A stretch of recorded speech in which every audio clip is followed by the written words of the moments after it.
Justice pour Mama Blanche. On est en train d'attendre le jugement du pasteur Marcelo. Par rapport au décès de son épouse Blanche Tounassi, comme vous pouvez le voir sur la vidéo que je vous ai mis au-dessus, il s'est présenté au jugement.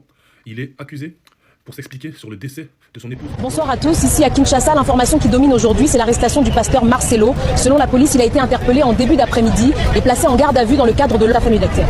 Rendu ici au commissariat central, il a été placé en cellule de garde à vue. Selon nos informations, les enquêteurs doivent l'interroger ce soir même, en présence de son avocat. Pour l'heure, aucune Marcelo nous a toujours prêché la paix. Il a faudrait qu'on fasse la lumière, mais qu'on ne salisse pas toute l'église. C'est un choc pour nous. Il reste un homme comme tout le monde. Et nous voulons que la justice suive son cours. Le pasteur Marcelo Tounassi est actuellement entre les mains de la justice depuis le 16 février concernant le rape de Maman Blanche.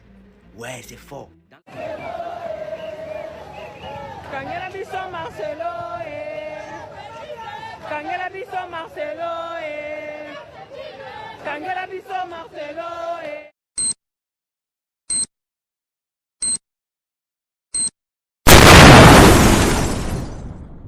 Alors les amis, nos prières ont été entendues. Nos luttes ont été entendues. Ce matin, le pasteur Marcelo Tounassi a été arrêté. Je vais tout vous raconter dans cette histoire. Je vous ai dit, nous sommes à la fuite de l'information.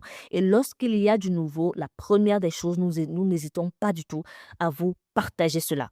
Alors, le matin où le pasteur Marcelo Tounassi fut arrêté à Kinshasa, s'est réveillé dans une atmosphère assez inhabituelle. Devant le siège de l'église de la Compassion, plusieurs véhicules de police étaient stationnés. Les fidèles qui arrivaient pour la prière matinale ont immédiatement compris que quelque chose d'important se passait. Quelques minutes plus tard, la nouvelle a commencé à circuler.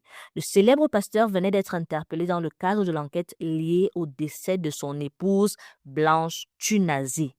L'image de l'homme de Dieu quittant les lieux entouré d'agents a rapidement fait le tour des réseaux sociaux. Pour certains fidèles présents sur la scène semblait irréelle.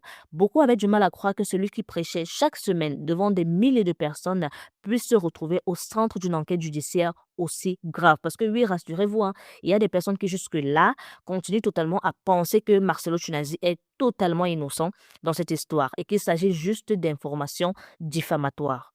Quelques heures plus tard, la confirmation de son placement en garde à vue a été annoncée par les autorités. Les enquêteurs expliquaient vouloir clarifier certains éléments entourant la mort de Blanche Tounassi. Officiellement, l'affaire restait une enquête en cours, mais la pression médiatique et l'émotion populaire rendaient chaque étape extrêmement visible. 2 jours après l'arrestation, la première audience préliminaire s'est tenue au tribunal. Dès l'aube, une foule impressionnante s'était rassemblée devant le bâtiment. Certains fidèles venaient soutenir leur pasteur, d'autres espéraient entendre des révélations sur la mort de Blanche. Lorsque Marcelo Tounassi est entré dans la salle d'audience, le silence est devenu total. Vêtu d'un costume assez sombre, le regard très fatigué, il s'est installé à côté de ses avocats. Beaucoup de personnes présentes ont remarqué qu'il ne regardait presque personne dans la salle. Le juge a ouvert l'audience en rappelant que le tribunal devait examiner les circonstances exactes du décès de Blanche Tounassi et déterminer si certains éléments justifiaient l'ouverture d'un procès. Le premier témoignage est venu d'un médecin qui avait examiné Blanche peu de temps avant sa mort. Il a expliqué devant la cour que son état de santé s'était brusquement détérioré dans les jours précédant son décès. Selon lui, plusieurs symptômes inhabituels avaient été observés, ce qui avait conduit les enquêteurs à demander des analyses beaucoup plus approfondies. Ce témoignage a immédiatement suscité des murmures dans la salle. Les partisans du pasteur semblaient inquiets, tandis que d'autres observateurs prenaient des notes avec attention. Ensuite, une employée de la maison familiale a été appelée à la barre. D'une voix tremblante, elle a raconté ce qu'elle avait vu la veille du décès de Blanche. Elle a expliqué que l'atmosphère dans la maison semblait tendue et que des discussions animées avaient eu lieu entre plusieurs personnes. Les avocats de la défense ont immédiatement contesté l'interprétation de ces propos, affirmant que les tensions familiales ne pouvaient pas être utilisées comme preuve d'un crime. La tension est montée encore d'un cran lorsque l'un des enfants du couple a été mentionné dans les témoignages. Et il s'agit bien sûr de notre adorable oracle. Les enquêteurs ont expliqué que certains membres de la famille avaient demandé que toute la vérité soit faite sur les circonstances de la mort de Blanche. Dans la salle, plusieurs fidèles ont commencé à prier à voix basse, tandis que les journalistes notaient chaque détail. Lorsque le juge a finalement donné la parole à Marcelo Tounassi, toute l'attention s'est concentrée sur lui. L'homme de Dieu s'est levé lentement, visiblement éprouvé par les derniers événements. Il a déclaré devant le tribunal qu'il aimait profondément son épouse et qu'il était lui-même brisé par sa disparition. Selon lui, les accusations et les soupçons qui circulaient étaient le résultat de malentendus et de rumeurs amplifiées par les réseaux sociaux. Son avocat principal a ensuite pris la parole pour défendre son client. Il a expliqué que l'arrestation du pasteur reposait davantage sur des spéculations publiques que sur des preuves solides. Cependant, le procureur a répondu que plusieurs éléments de l'enquête restaient à éclaircir. Il a évoqué des incohérences dans certaines déclarations et des questions non résolues concernant les dernières heures de Blanche Tunazi. La salle d'audience était devenue extrêmement tendue. Chaque mot prononcé semblait avoir un poids particulier.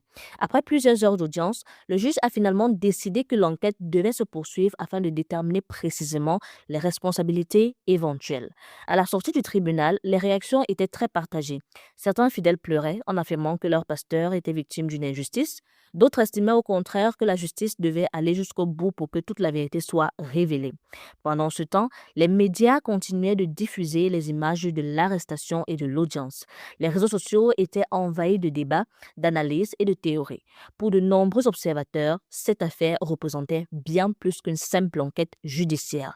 Elle touchait à la confiance, à la foi et à l'image d'une figure religieuse influente. Les jours suivants, d'autres témoins devaient être entendus, et plusieurs expertises étaient attendues. L'enquête promettait d'être longue et complexe, mais une chose était certaine. Depuis le moment où Marcelo Tunazi avait été arrêté, l'affaire avait pris une dimension nationale. Et désormais, tout un pays attendait de savoir ce qu'il s'était réellement passé derrière les portes de cette maison où Blanche Tunazi avait perdu la vie. Alors, je vais vous mettre le témoignage également de plusieurs autres blogueurs par rapport au tribunal du pasteur Marcelo Tunazi. Justice pour Maman Blanche. On est en train d'attendre le jugement du pasteur Marcelo. Par rapport au décès de son épouse Blanche Tunazi, comme vous pouvez le voir sur la vidéo que je vous ai mis au-dessus, il s'est présenté au jugement. Il est accusé pour s'expliquer sur le décès de son épouse Blanche Tunazi. C'est la famille Kandolo, la famille paternelle de Maman Blanche, l'épouse défunte du pasteur. On sait déjà que le pasteur a évité de venir au tribunal parce qu'il n'a pas ouvert son courrier. Il a reculé l'échéance. À plusieurs reprises, le courrier lui a été envoyé chez lui et l'instruction du pasteur à ses gardiens était de ne pas réceptionner aucune lettre. On voit ça juste comme une façon pour lui de se masquer et de se cacher de ses accusations. Ils ont même utilisé la ruse en lui envoyant un colis DHL. Et comme on sait que les colis DHL, il faut signer pour avoir le récépissé de réception. Et c'était une tentative de ruse pour voir si il refusait tous les courriers ou bien s'il refusait seulement les courriers du juge. Et par rapport à ce colis, là, bizarrement, le pasteur a signé ce colis, a réceptionné ce colis, mais il ne savait pas que dans ce colis, c'était un piège pour lui faire signer la réception comme quoi il doit se présenter au jugement. Il n'avait plus aucune excuse parce que la personne qui lui a livré le colis est un greffier en même temps DHL. Donc, il était obligé de se présenter au jugement. Donc, le pasteur s'est donc présenté au jugement avec une armée d'avocats. On sait que le pasteur a beaucoup d'argent. Donc, il a loué les services de plusieurs, voire même une dizaine d'avocats. On sait aussi qu'un de ces avocats a réquisitionné le fait qu'il n'y ait aucun téléphone admis à l'audience pour ne pas que la déclaration du pasteur soit filmée. Le jugement commence. Le juge va lui poser une première question. Monsieur Marcelo Tunazi, reconnaissez-vous Blanche Kandolo? Oui, il répète. Qui est-elle? C'était mon épouse, répondit. Ensuite, le juge va lui demander de quoi est décédée votre épouse. Le pasteur va répondre, j'aurais bien aimé vous expliquer, mais je ne me rappelle plus du jour de son décès. Donc je ne me rappelle pas de quoi elle est décédée parce que ça m'a traumatisé. Stupéfaction dans la salle de jugement. Tout le monde est sous le choc de la réponse du pasteur. Il a aussi rajouté que la médiatisation de cette affaire a été tellement forte qu'il a eu un trou de mémoire. Ça l'a choqué. On a devant nous un pasteur qui essaye de plaider la folie. Alors que quand l'affaire a éclaté, il a très bien détaillé son emploi du temps. Il avait même dit qu'il avait pris l'avion lundi, revenu mardi, repris l'avion mercredi. Il avait fait un récit détaillé de tout ce qui s'était passé. Et là, le jour du jugement, il ne se souvient plus de rien. On sait déjà que Maman Blanche avait fêté vendredi le bac de son fils aîné, son premier fils, et qu'elle avait voyagé samedi et qu'elle était revenue mercredi dans un coffre pour l'enterrement. Elle est partie du Congo samedi et elle est revenue mercredi, prête à être enterrée définitivement. Je vous laisse écouter les déclarations du pasteur quand les faits ont éclaté, où il répète, et il a un récit très bien détaillé, et il n'avait pas l'air d'avoir perdu la mémoire. En Turquie, samedi, je l'ai suivi dimanche, on s'est rencontré même avec papa à l'aéroport. Elle était déjà partie, elle me disait de venir, parce que pour son opération, il fallait que le mari signe. Et je suis arrivé, j'ai signé, même pour une césarienne, on signe. Elle est partie, elle n'est jamais plus revenue. Fête vendredi, samedi, elle prend l'avion. Dimanche, je viens, je prêche. Lundi, je la rejoins. J'atterris mardi. Directement, je vais à l'hôpital. On cause, on parle, on rigole. Je prie pour elle avant son opération. Amis, le pasteur Marcelo Tchounassi. On a une suite. Nous savons tous que nous sommes en train d'attendre le jugement du pasteur Marcelo Tchounassi. Il y a du nouveau, s'il vous plaît, et écoutons avec modération. Le pasteur a été accusé au tribunal pénal pour expliquer le décès de son épouse par la famille Kandolo. Le pasteur Marcelo, c'est un faux pasteur. Pour vous qui pensez que celui-là, c'est Dieu qui l'a envoyé, c'est pas vrai. Le pasteur Marcelo, c'est un faux pasteur. Parce que déjà, la façon dont sa femme est décédée, est-ce que la femme d'un pasteur peut décéder d'une chirurgie esthétique? Ça n'a pas de logique. La façon dont la femme du pasteur Marcelo est décédée, c'est comme une païenne.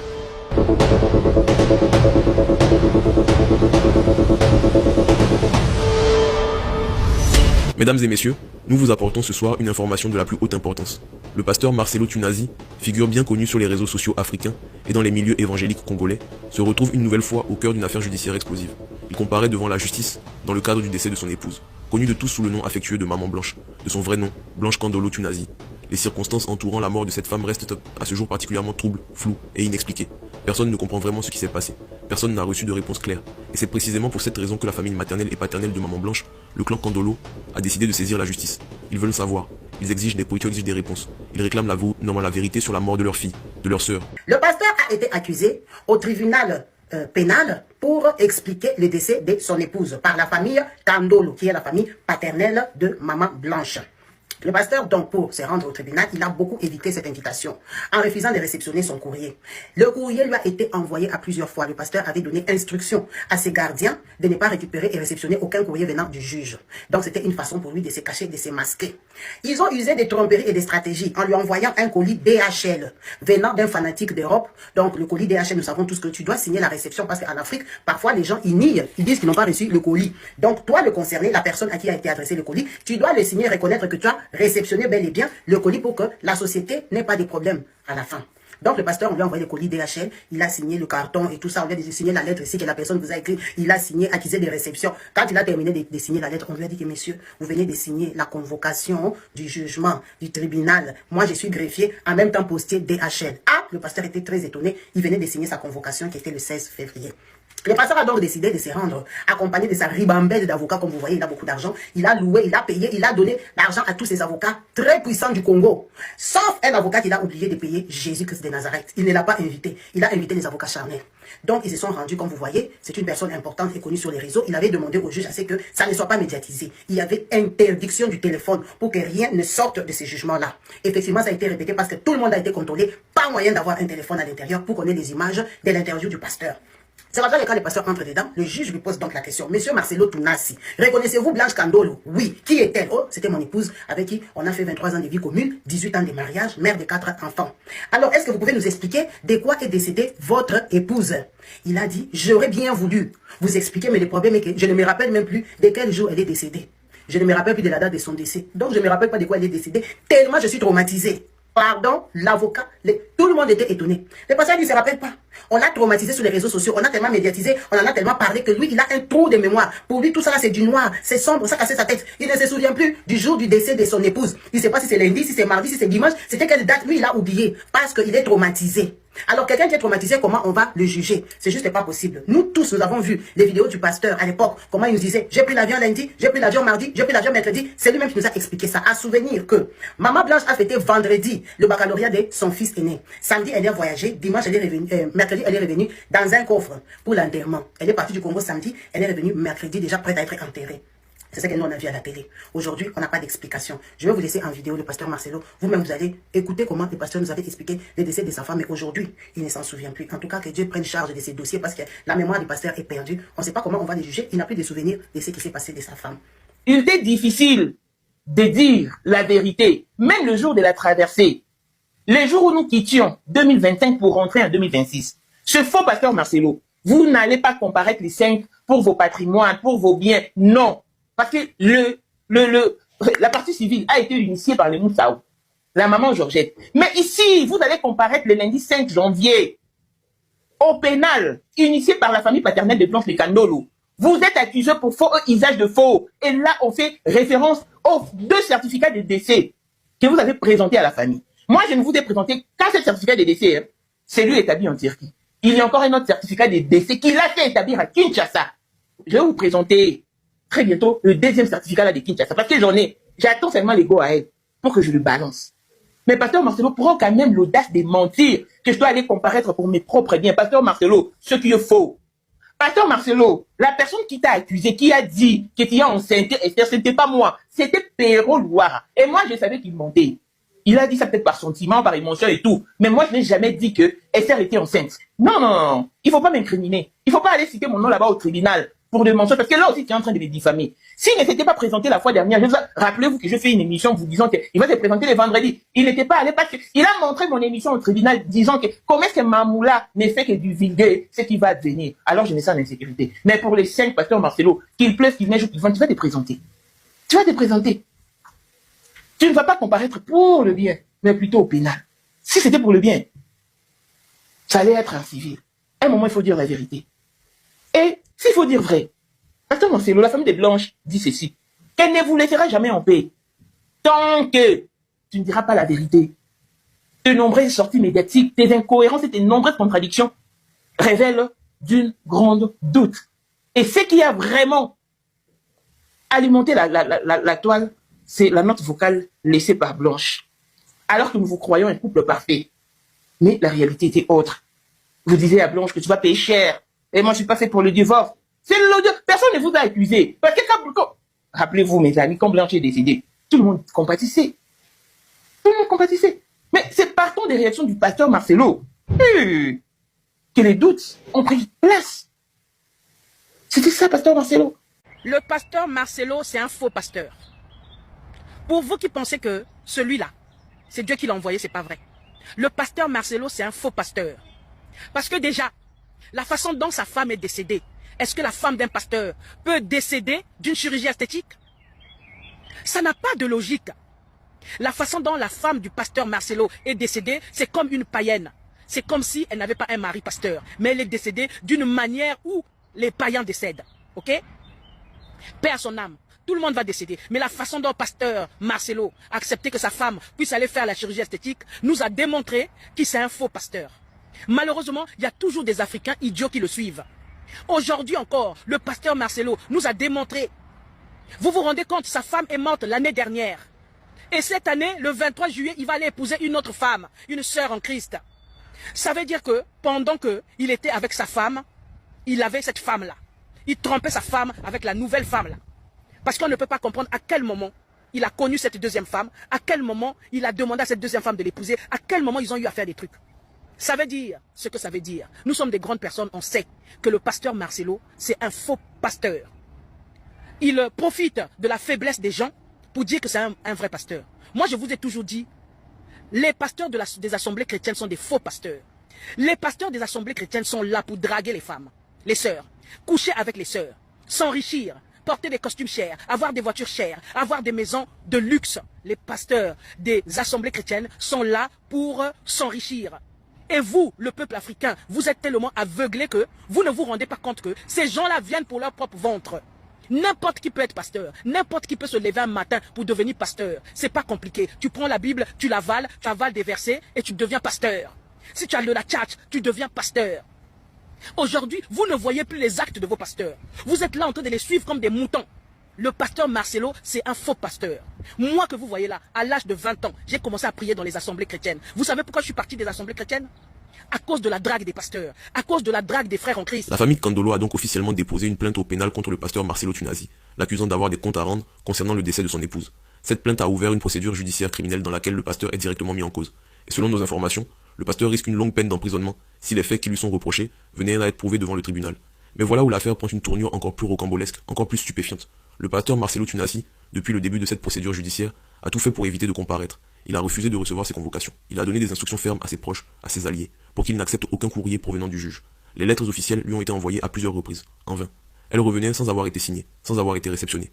Devant cette situation d'obstruction manifeste, les autorités judiciaires ont alors décidé d'employer une méthode pour le moins originale, pour ne pas dire audacieuse. Ils ont utilisé la ruse. Un colis DHL a été envoyé au pasteur, apparemment expédié par un fan européen. Nous savons tous qu'un colis DHL exige une signature obligatoire à la réception. Le pasteur, sans se méfier, a accepté le colis et a apposé sa signature sur le document de réception. Sauf qu'au moment où il a signé, on lui a révélé la vérité. Il venait de signer sa convocation officielle devant le tribunal, fixée au 16 février. Le livreur DHL n'était autre qu'un agent judiciaire déguisé. Le choc fut total. Le piège s'était refermé sur lui. Désormais lié par sa propre signature, le pasteur ne pouvait plus se soustraire à la justice. Il était contraint de se présenter devant le juge. Et c'est ainsi que, le jour dit, le pasteur Marcelo Tunazi a fait son entrée au tribunal. Tous les jours, un frère en Christ va venir te dire que il a vu la vision que Dieu me l'a présenté, Dieu l'a présenté à moi. Dieu l'a montré mon image dans le rêve. En fait, vous, dans les assemblées chrétiennes, on vous montre tellement que les gens se passent pour les anges. Oh non, c'est Dieu qui a dit. Mais n'importe qui peut se lever un matin pour dire que Dieu a dit. Vous n'avez pas de preuve, il n'y a rien. Donc moi, j'ai quitté les assemblées chrétiennes à cause de ça. Les pasteurs venaient me dire, oh non, Dieu a dit. Toujours Dieu a dit. Pas moi j'ai dit, moi je veux, toujours Dieu a dit. Mais le pasteur Marcelo, tu as tout fait pour que cette femme-là puisse mourir. Chirurgie esthétique, qu'est-ce qui lui manquait dans son corps, on ne sait pas. Toi, un pasteur, soi-disant digne de ce nom, tu as fait que ta femme puisse décéder. Mais au lieu de respecter son âme, respecte un peu son âme, reste même 5 ans sans femme. Respecte l'âme de ta femme, celle que tu allais tuer en Turquie là, respecte-la. Reste même 5 ans sans femme. Démontre-nous que tu aimais cette femme-là. Regarde, à peine là seulement, tu vas prendre encore une autre. Et cette dernière-là, elle n'a pas peur de toi. Elle n'a pas peur que tu sacrifies les femmes. Moi, je pense que ta première femme, tu allais la sacrifier en Turquie. Tu es un magicien, tu n'es pas un pasteur. Tu es un magicien, tu fais des pratiques.